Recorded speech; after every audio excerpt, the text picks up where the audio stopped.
Hi guys, I'm A.D. Ramsey of Davita Handcraft Soap. I'm on my way getting myself together for work, and I decided to put a pot of beans on. These beans are, I think white northerns. I'm not exactly sure. I'll dig the package out of the trash and see. But what I'm going to do is start stewing them before I go to work in a crock pot.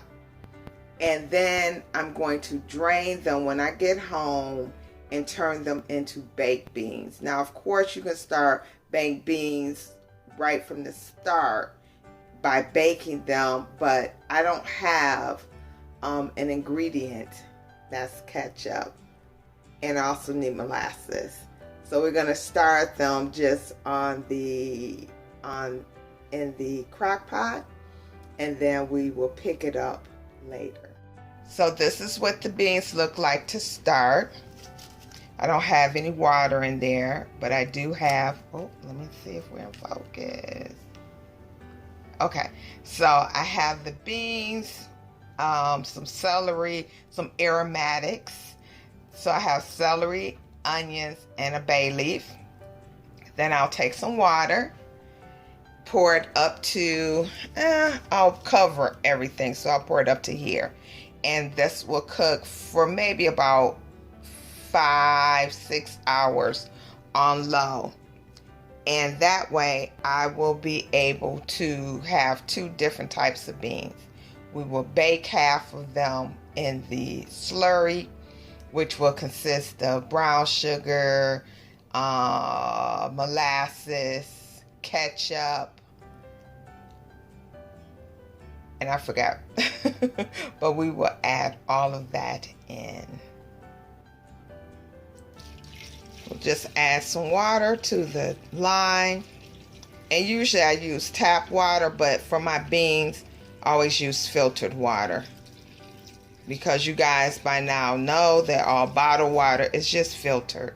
It's not like when I was a kid and it was advertised as spring water. It was actually spring water. We would pick some up for free in Pennsylvania. We would just pull off to the side of the road, get a bunch of jugs or a cooler, and we would just fill the spring water right from the spring as it dripped down the mountain. But now all bottled water is just filtered water.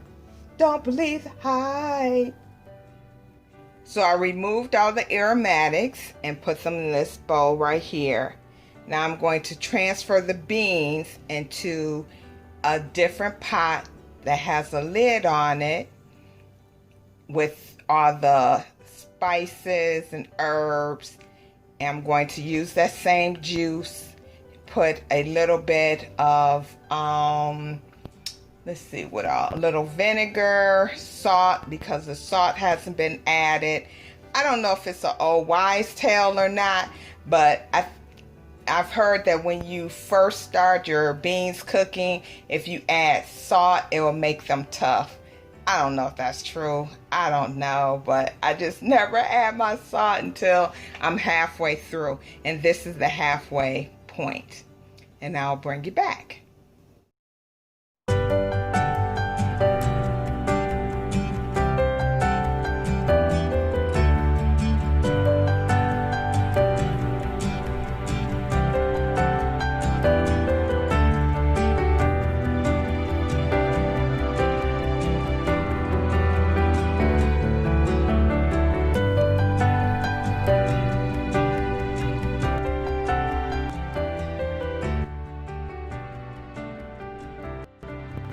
Okay, so our baked beans are done.